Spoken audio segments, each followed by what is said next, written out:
Hi, this is Chris McKaylee with the Sacramento Governmental Relations firm of Aprea and McKaylee and an adjunct professor at McGeorge School of Law and its capital lawyering program. As a follow-up to my earlier podcast on Governor Newsom's 2021 final bill actions, I wanted to tape this podcast to discuss some of the major reasons that Governor Newsom vetoed bills this past session. I think the most common reason is the fiscal cost, which many of you would probably suspect. I looked over and read the 66 bill vetoes that Governor Gavin Newsom concluded with at the end of the 2021 legislative session. And I found several themes from those veto messages to the members of the legislature, the members of the Assembly and Senate, about their bills and some of his reasons for issuing those vetoes. Now, these are just some of the major themes. It obviously isn't an exhaustive list, but nonetheless, first and foremost, probably the budget process should be used when bills result in cost to the state. What did we see? One message was this bill would create significant new costs not included in the 2021 Budget Act. Another is, I am concerned that this bill will have potentially significant general fund costs that were not contemplated in the state budget. He also was concerned about measures that would be a permanent ongoing source of fiscal impact to the state. For example, he said, I cannot support a permanent extension of this policy at this time, as it will result in significant ongoing general fund cost pressures in the tens of millions of dollars that were not included in the state's current spending plan.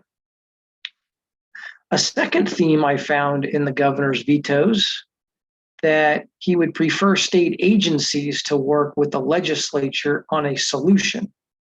So for example, he said in one bill, I'm directing a specified agency to work collaboratively with all relevant stakeholders to develop new policies for legislative consideration to address this next year. Also, he said, I encourage the author to continue engaging my administration to find innovative pathways to achieve our collective goal.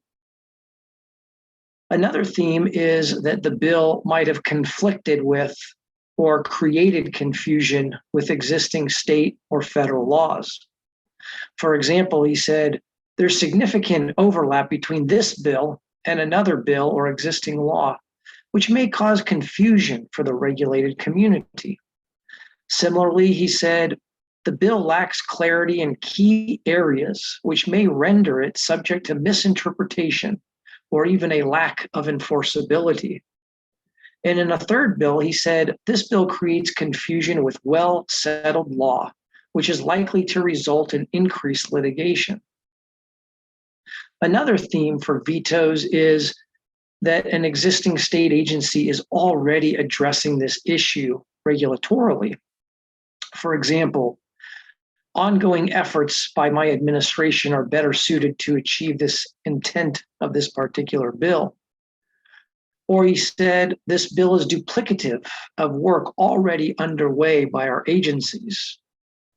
He also said similarly, this bill is duplicative of efforts already underway, which would create unnecessary bureaucratic burden instead of material change.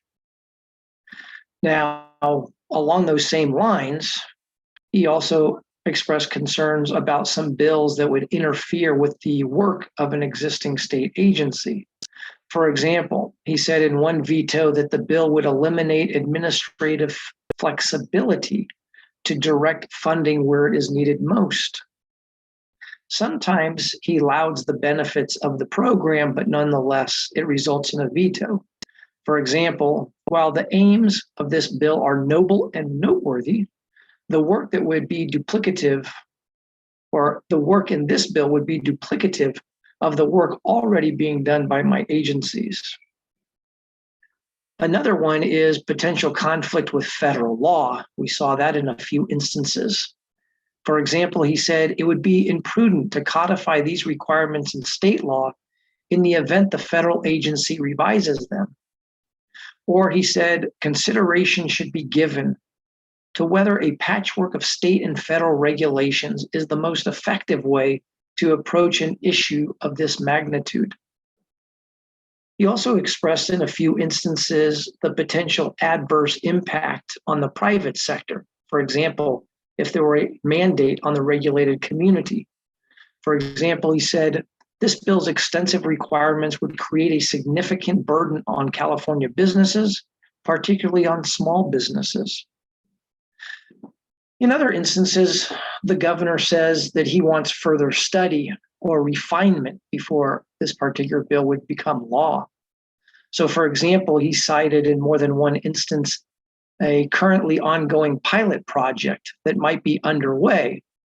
And if the state hasn't had the opportunity to sufficiently assess the impact or results of the project, this pilot project, this study, then it would be premature to propose something else along the same lines. The governor also, as with prior governors, continued to veto bills that had been previously vetoed.